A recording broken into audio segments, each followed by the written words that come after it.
to WLOOCATV's Resident Artist Program. Today we have the great good fortune to be meeting at the studio of Martin Rowe. Martin's studio is in this amazing building that is one of Waterloo's older buildings. It first started out as a Masonic temple, and then after a while it became a preschool and kindergarten, and then about a decade or so ago it was renovated. Martin, why did you choose such an interesting building to have your studio in? Well, we never expected to get a building like this. We live an extended family with my mother-in-law, sister-in-law, my wife and us, and we wanted a space for all of us. And this certainly provides us space. So it's worked out perfectly. It certainly did. I can only imagine how nice it must be to have family close by, but yet everyone has their own space. And yep. Their own So quarters. when you've had enough family, you can just find your own. You can go to retreat to your private spot. That's right. That's really great. Yeah, and I get an amazing studio space as well, which is a real bonus. I'm looking forward to seeing it. Is there anything about living here that has been especially good for your art? Being able to see it all, because the studio is so big, I can often put the work out and you don't have to hide things away all the time. So just having that extra space, and you can work on numerous paintings at the same time. Oh, that's so huge. It just makes life easier. Yeah, and it took me years to get over having a studio that size. Every morning I'd walk in there and I just couldn't believe what I was working. And you'll see. I will see. How long have you been here now? I've been here almost 7 years. All right. So Yeah. you've had a chance to acclimate. Yes, I am. I'm acclimated. Well, shall we go have a look at your studio? Yes, let's all go. Of your art? Yeah. All right. Thank you.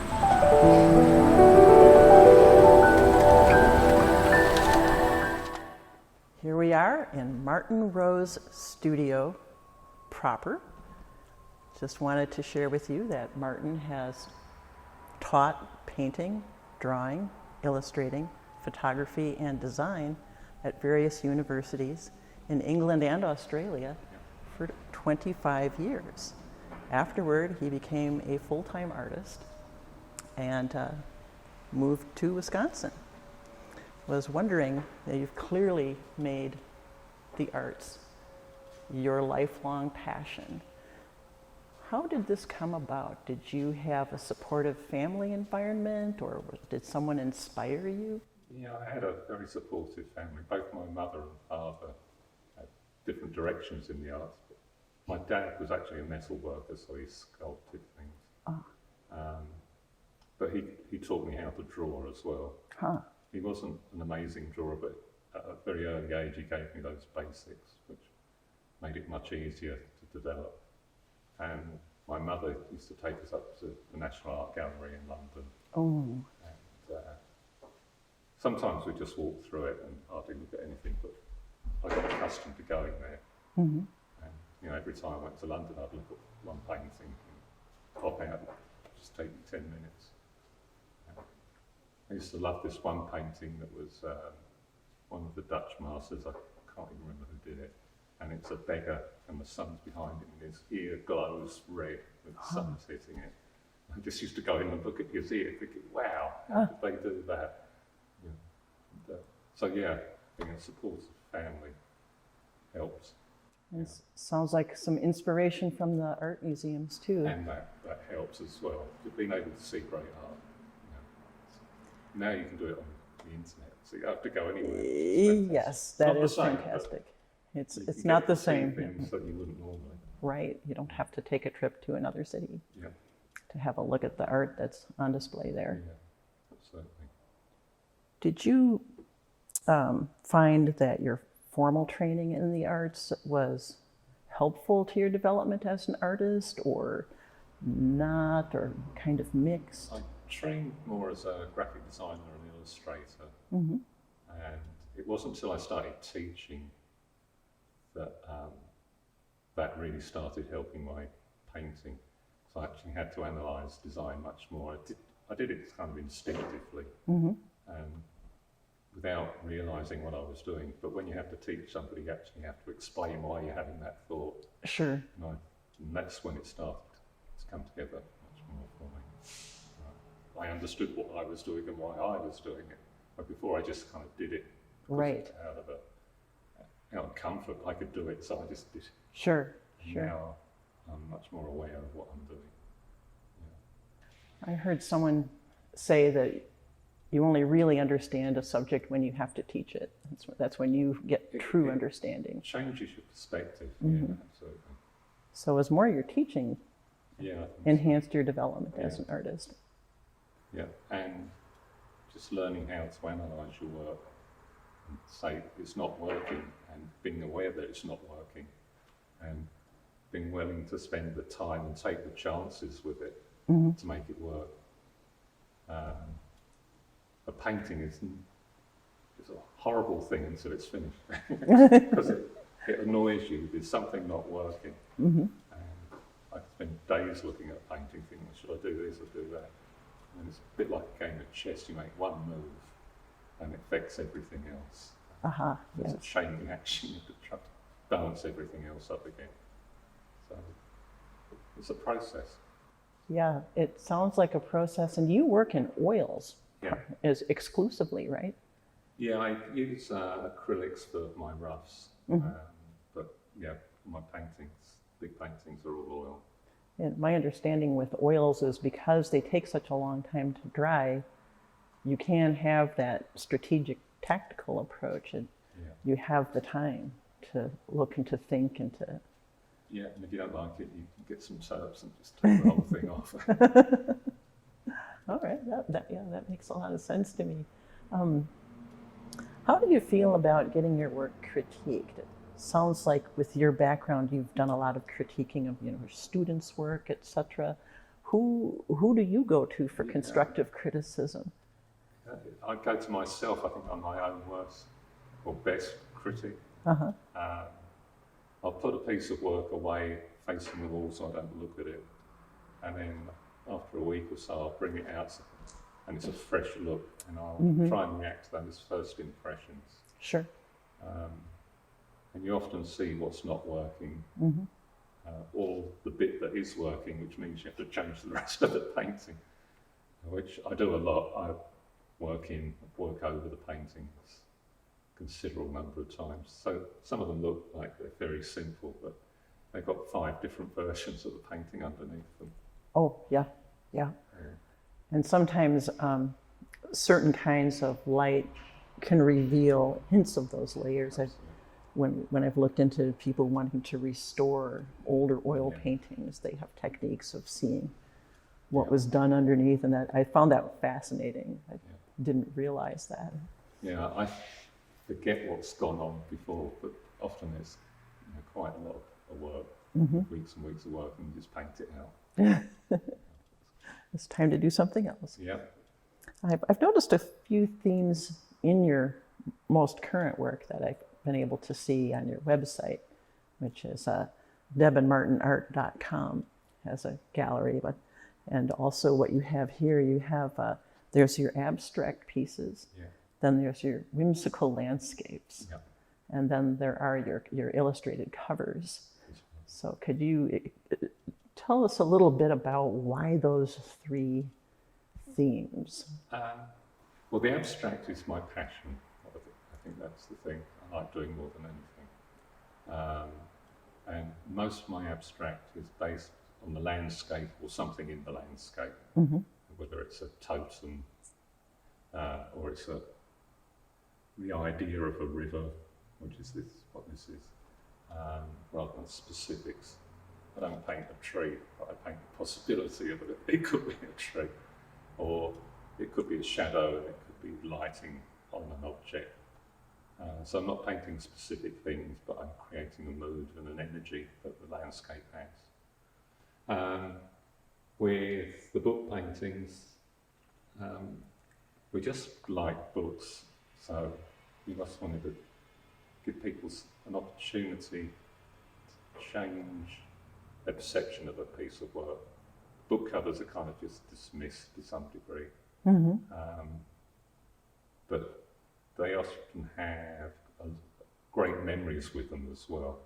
So if it's your favourite book and you blow it up and put it on the wall, I think it just changes the whole meaning of it. So we started doing our favourite books. It was fun, because you paint each of them in a very different way as well. And then the whimsical work is what I take to the art fairs. Okay. It's photography, but it's manipulated and played with, and different things are brought together. So it's not real, it's playful, it's humorous. I enjoyed looking at those whimsical landscapes. There's one that makes me just chuckle, and that's the garishly yellow rubber duck sitting on the pier, totally out of proportion to the rest of the landscape. There's this big duck. Just nice contrast. It makes me smile. Bing. And then there's one that at first I was saying, what's surreal about this landscape? And I was like, oh, the clouds have all these heart shapes. Yeah. We've got all these heart-shaped clouds in the sky there. Yeah, it's quite subtle, some of them. Not the yellow duck, but some of them are just kind of layered in there. Yeah. It takes you a while to notice. Yeah. And that's what you take to shows, but it's also something that's fun for you to create. Fun. It kind of relates more to my original training as an illustrator and graphic designer. So it's nice to be able to play with those skills still. And you can print them out, so you've got total control over the work itself. Right. I'm enjoying that. How do you feel the whole technological revolution has affected your craft? I mean, now there's Photoshop and all these other programs where people do digital image manipulation. Well, I definitely do image manipulation with Photoshop, but it's changing rapidly with AI. You just ask it for an image and you get something. Right. It's not perfect yet by a long way, but I can see it putting me out of work, which isn't a bad thing, because I'll have more time for painting. Right. But yeah, it's going to put a lot of people out of work. It'll give some people extra jobs because they'll be controlling it. At the moment, I think it's all a little bit up in the air. But it's going to come one way or another. There's no stopping it. And I think artists are going to find their own way with either using it or going back to hand skills, like painting, sculpture, which AI is hundreds of years away from being able to do, I should think. Yes, I should think so too. And,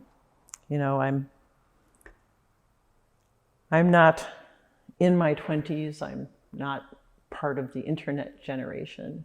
So perhaps it's just my own biases, but I don't really want to spend my whole life staring at a screen. No.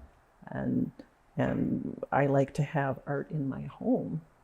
And I don't want to have my home filled with different screens, although you can buy those too, screens that will rotatingly display.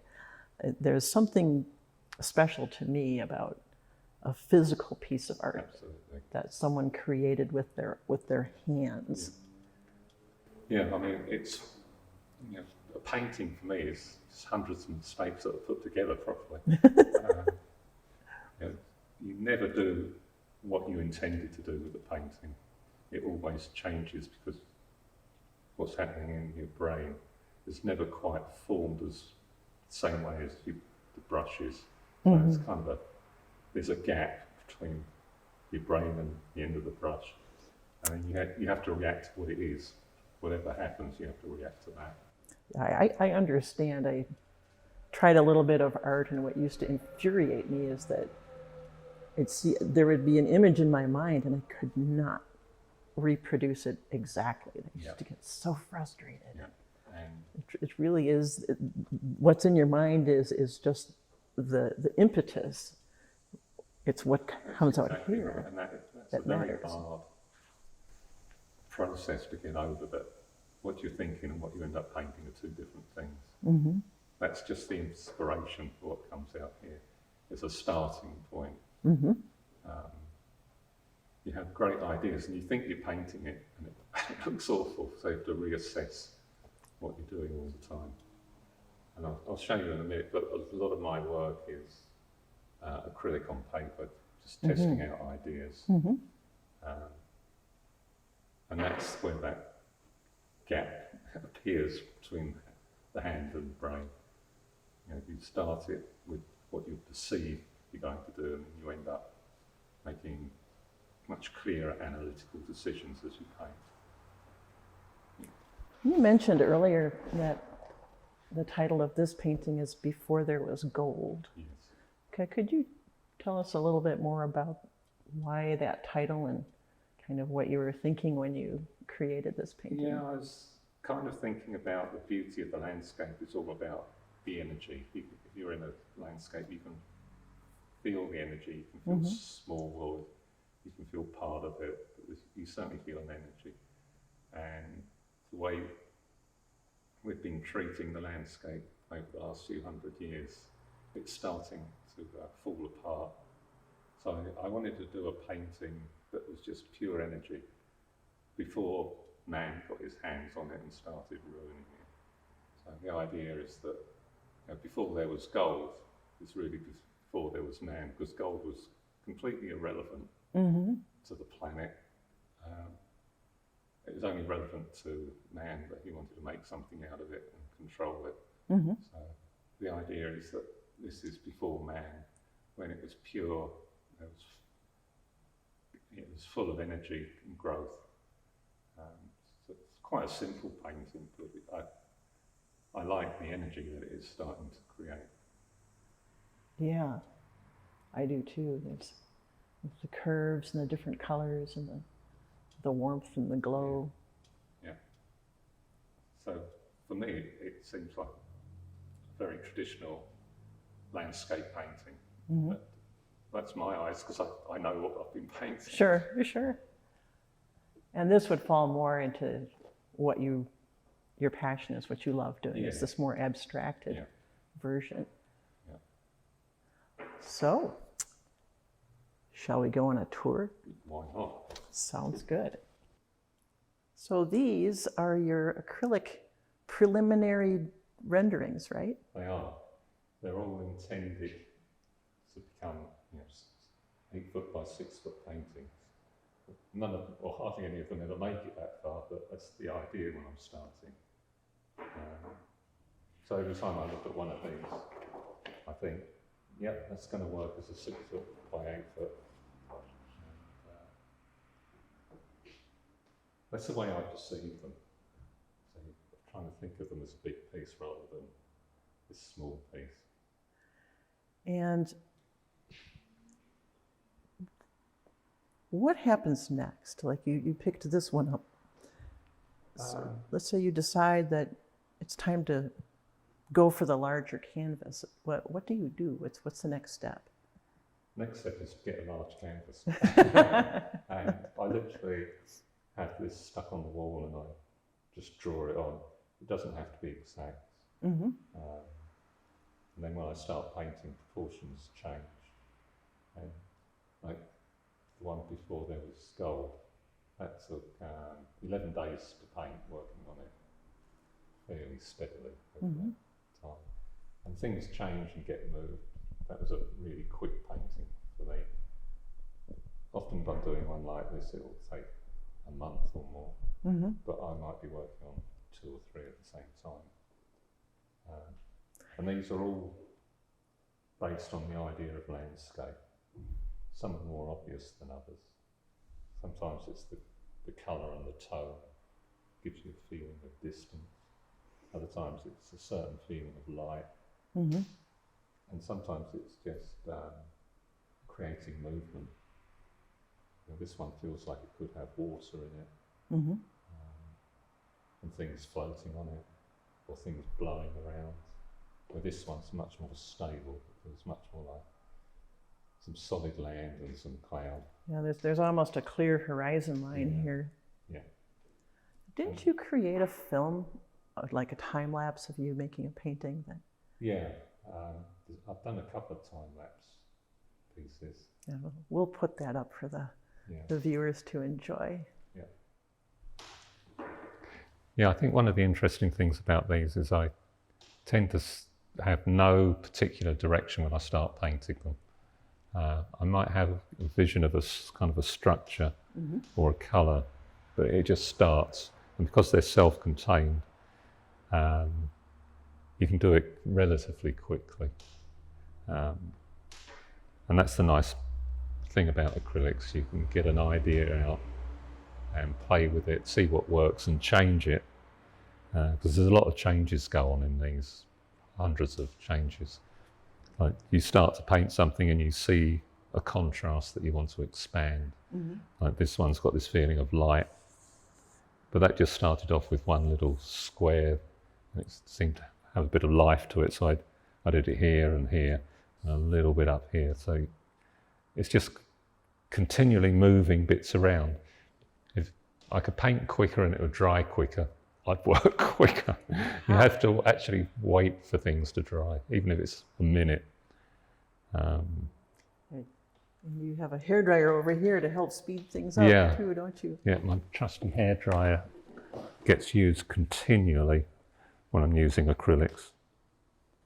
So when you start with one of these, you don't necessarily know what's going to come out until you set paint to paper. Yeah.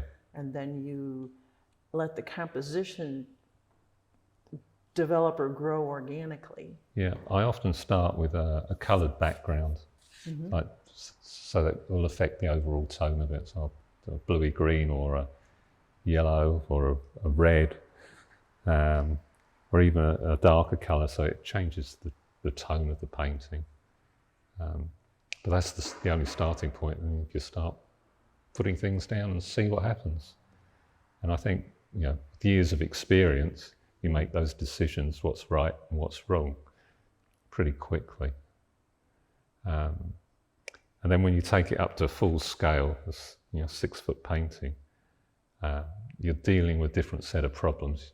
You're dealing with the structural ones where things go, but you also want to look at the energy of the brushworks, how they interact, how edges work together, which is a really important one that you never really think about.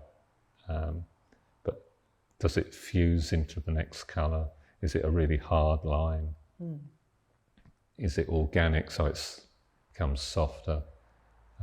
So those sort of decisions, you have to just try out and see what happens. But I'm really excited about this range. I think they're going to look quite interesting large. I haven't started painting any of the finished ones yet. So are these on this table here your keepers, so to speak, the ones you think might be taken further? I've got a lot more. So, whoops. Oh my. So I've got probably 50 or 60 paintings that are all ready to go. Because this part of playing is just a lot of fun. It's small, it's containable, and you produce something interesting when you know what you're doing. So I love doing these. I could do these all day long, every day. And the big ones are the challenge. That's where you challenge yourself. How do you know when it's time to create another big one? God, that is a very good question. It's always time. It's just whether I have time to do it and take it on, because it kind of becomes a month or two focus. So it tends to be in the winter, because in the summer I'm doing art fairs and other things that you do in the summer. And winter I can hibernate in here. Right. Yeah. So when it heads into fall, maybe you can't start wait. thinking about, maybe it's time to think about making a big one. Yep, in a few definitely. weeks. Yeah. And these are proportioned to about 8 feet by 6 feet, so I could go that large. Okay. Um, So, of course, these are all, as you said, in proportion, so it's simply a matter of yeah. enlarging them to the 8 by 6. Yep. But nothing else would need to be changed in terms of size or proportion or relationship. That's right. Yeah. The other thing I do is I often do drawings to start with as well. I'll just grab. I haven't got them here.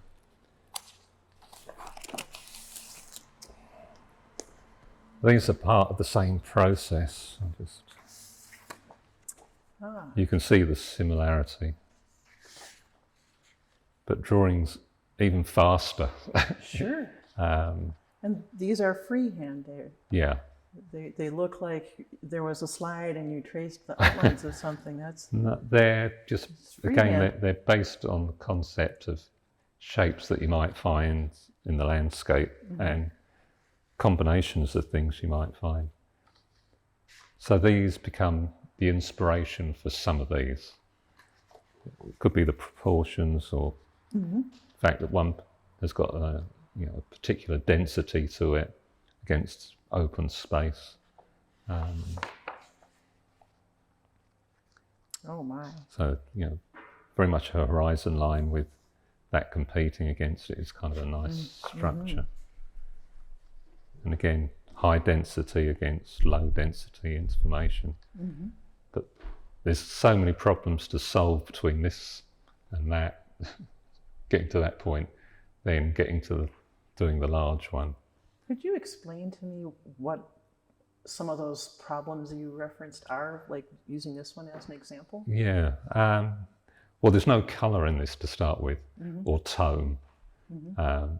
So you don't know what the overall mood is.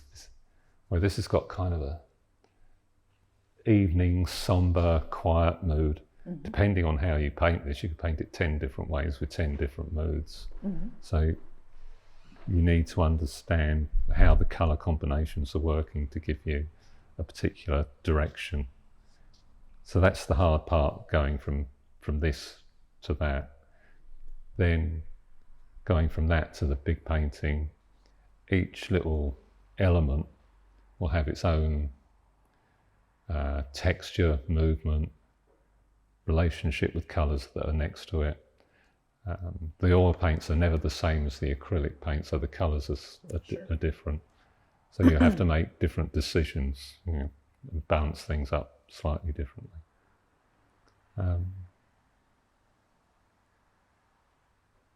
But it's all manageable. You just have to keep doing it and not give up at any stage. I don't think, I never throw anything out. Just about every one of these was an awful painting at one stage. And you just keep working at it until you think it's working. I mean, some people might still say they're awful, but for me, they're doing what I want them to do. Right. It's an eye of the beholder sort of thing. Yeah. Yeah. So, Bottom line is, if you like it and are satisfied and it's doing what you intended for it to do, that's it. That's all it needs to do. I mean, hopefully somebody else would like it and buy it. Exactly. But the actual painting process has to satisfy my needs. And then if I do it well, it will satisfy somebody else's needs as well. Yeah. So that's kind of the process, without actually sitting down and painting one with you. Sure. And we have some video clips we can look Yeah, at you to do that. You do.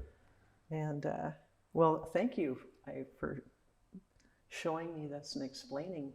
It's how a it pleasure. works. Could you take me through some of your big pieces now? Yeah. These 4 around here were part of a solo exhibition, and they are based on the idea of totems having an object in the landscape. So these were worked up from little sketches, pretty much like these. And they're just very simple. They're just shapes with tone on them, which gives them form. And they're just placed in a very simple landscape. So horizon line gives you a kind of sense of perspective, things moving away from you. And vertical lines give you a sense of something standing. And then it was a matter of playing with colours and tones. This one's got a very soft palette on the bottom half, and quite a strong palette on the top half. And it's got a nice energy to it as well, these little bits coming through. They're just fun to look at. It is fun to They're look like at. little bits of jewellery Yeah, in the yeah. painting. And there's lots of little things that I've completely forgotten about, like these little colour combinations. They're like little elements that lift the painting. That little dot down there, I really like. And this one over here, my daughter's an architect, so I was designing a building when I did this. I was thinking it's more like an art gallery. So, but again, it's an object in a landscape, and I just had a lot of fun playing with this one with the colours. I wanted some real richness to it and something that went through the spectrum. They're almost luminous. They are. They have kind of a glow to them. Yeah. Part of that's getting the right background tone, which is it's a nice contrast to the colours on here, but it's much flatter. So that really lifts those. And these feel like they've got lighting on them. So it feels like a pyramid coming towards you with a dark shadow underneath. And this feels like a shadow in the pink, which just gives it a different depth. But yeah, I quite like this one still. And this one is much more of a traditional totem. In fact, it's a series of elements based on top of each other. And it's really about man's ego, you know, and this is the head, and everything else under it is starting to crumble a little bit. I almost see a hint of a head in the lower right corner there. There's always things you can read into it. Yeah. But this one started off as very structural, and it got looser and looser and more chaotic. But as a painting process, it's exactly the same.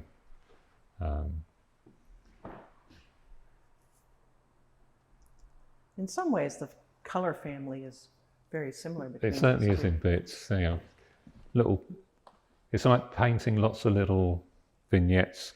Like these colour combinations I really like working together. These ones I like working together, and various other ones.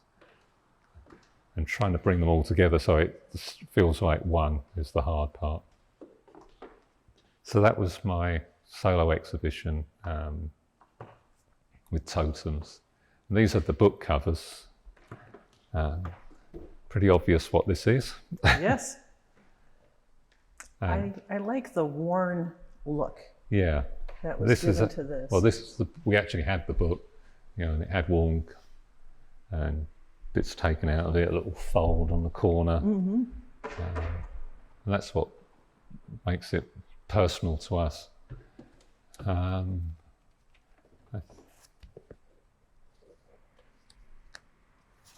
think I had... Oh, yeah. I've got it out already. Yeah. Moby Dick, this is very much a graphic piece of design. And then it's got that aged feel to it. Yes. Well thumbed, read often. Yeah. So that was fun to do because I could be a graphic designer and a painting at the same time. And then these are more about what I'm doing at the moment, sort of landscapes that are abstracted. This one's Walk to the Beach. So it has that feeling of all the things you pass when you walk to the beach. Could we move that out from behind the boxes? Yeah, of course. Okay.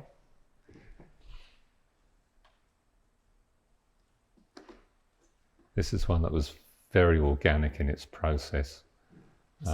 It's got a lot more of the impression of texture Yeah, than the Totem series.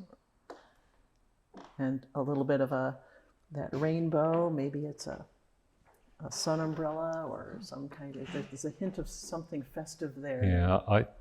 I like putting in, well, I call them little jewels that fit into the painting somewhere. They're not necessarily related to the painting specifically, they're just a little sequence. So I like those three colours together particularly. Ha.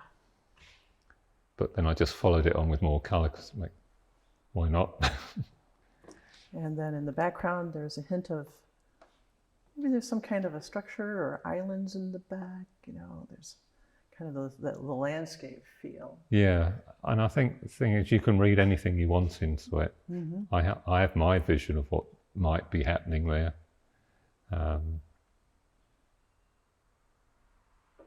But I don't want to impose that on somebody else because it would taint their vision. I've heard other artists say that too. It seems almost like there are two approaches. Either the artist, whether visual or written, is going to say, this is what this poem means and this is what it's about. And this is what this painting means, this is what it's about. And then others are I'm not going to say anything because I want you to come up with a meaning and a symbolism for it. Sometimes I feel much more strongly about it. Like before there was gold is very specific. Right. Walk to the Beach could have a lot of different things happening in it, and it depends how you interpret it.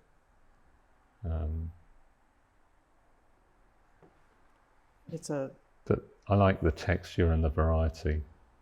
It feels like a walk to the beach to me. Yeah. There's a And feeling. the paintings change when I paint them as well. It wasn't Walk to the Beach when I started, but it changed, and I react to those changes. It was much more controlled, like the Totem ones, and I wanted to get away from that and bring some energy and texture into it, which it did eventually. Yeah. Could we move the cardboard away from this one here? Yeah. I can see why you love this huge space, because you work with large paintings. So this one's very much a landscape, and I think it has a feel of full to it, just the colours that are in it, and the proportions. It's kind of long horizon lines without anything specific. It still feels like there's a foreground, a midground, and something in the distance. And there's not one thing in there that is a painting of a landscape, but all of it together starts to make you feel like there's a landscape there. And the mind interprets it as a landscape. Yeah.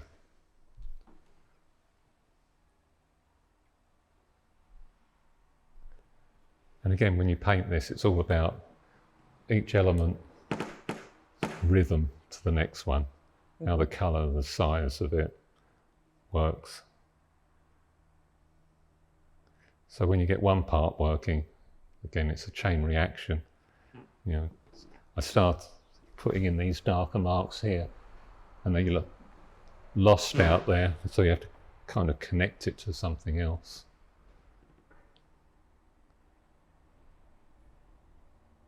But it's a fun way to work, so you can build it up.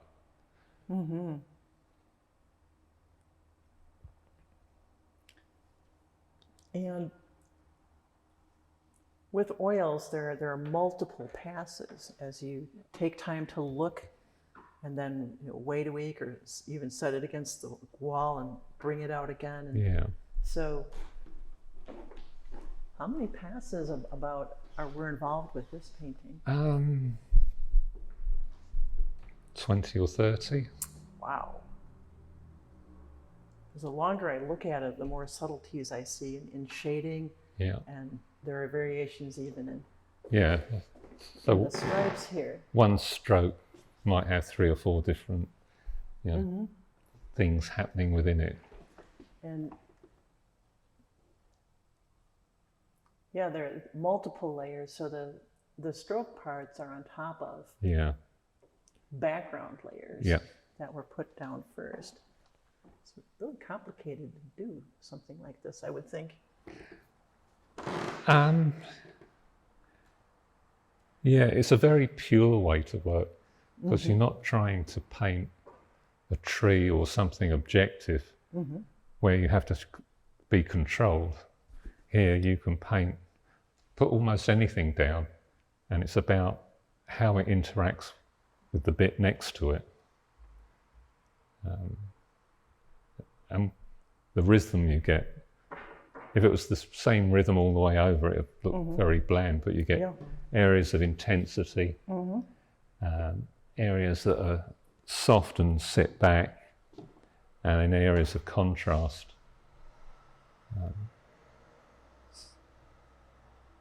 So yeah, it's a very satisfying way to work. I think it's a very satisfying painting. Once again, it's for my own perceptions, it reminds me of a weaving, for example, or a tapestry. Yeah.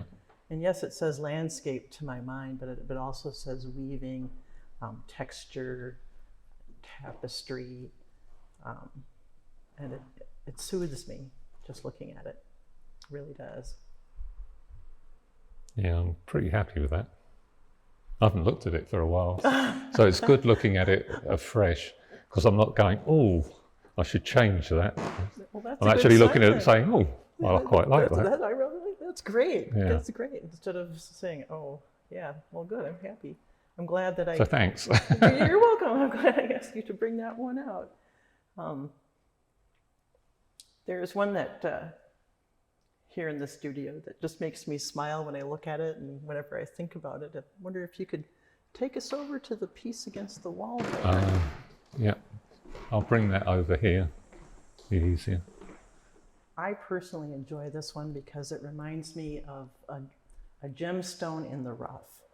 And then it has that little whimsical blue element floating off to one side. Could you talk to me about this painting a little bit? I can try. This painting took lots of different directions as I was painting it.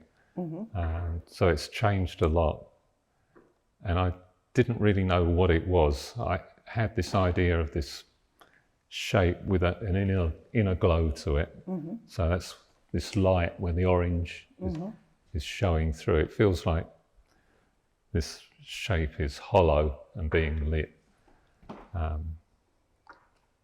And it felt very benevolent, like it's just sitting there, waiting, undisturbed.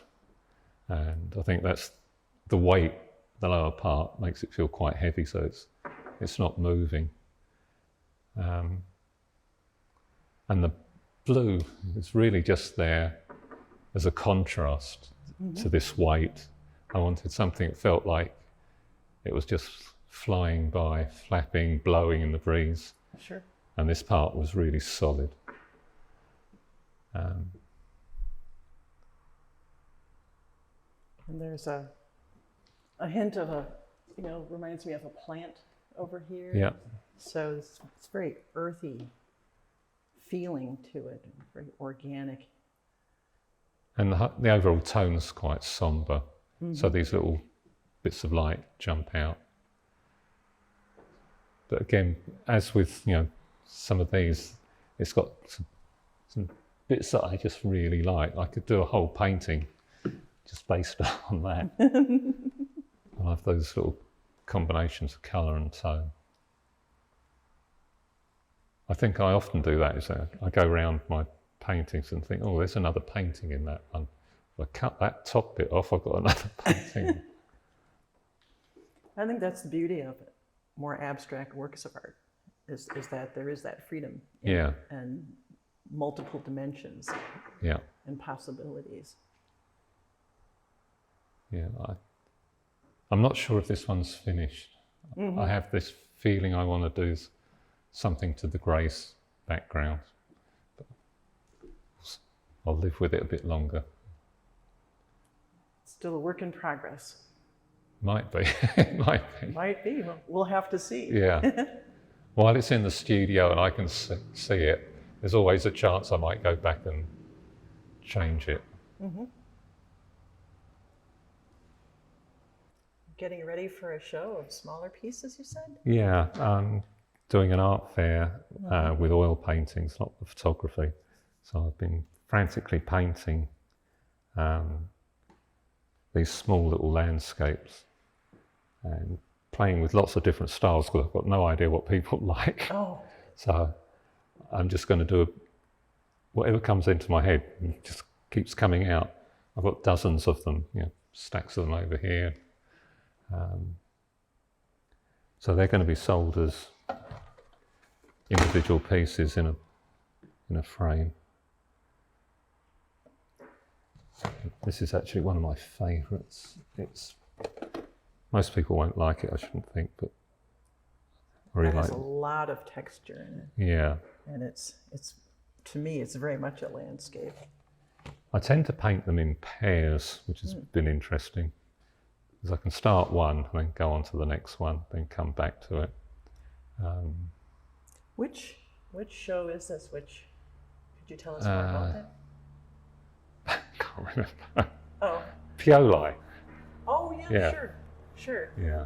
And is it some kind of a annual event? Yeah, it's an annual art fair. Okay.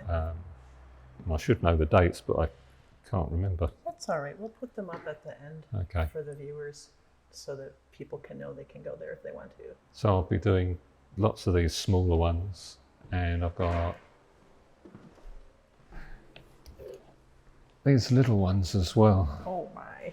Which are real little gemstones. They are.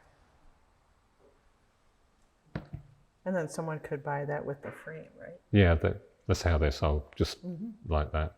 And these would all be framed as well? Yeah. This is... It's a nice fall piece.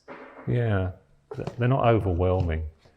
And I think one of the things people tend to do is they buy safe. They buy something that's pretty, that goes on the wall. They'll look at it for the first couple of weeks and it just disappears into the wall. And I want my paintings to make you look and make you look again and again, so it doesn't become lost. I want it to challenge the viewer to some degree. So I encourage people to actually be brave when they buy a painting.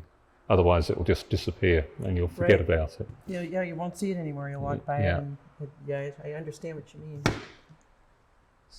So that's where I'm going with those. These aren't finished yet, they're kind of midway. Works in progress. It's a work in progress, absolutely. And these are oil? Yeah. Okay. Yeah, everything's oil. I just love the subtlety and the fact you can overwork, rub things off and come back with it. Oil has more dimension to it, is more luminous than acrylic.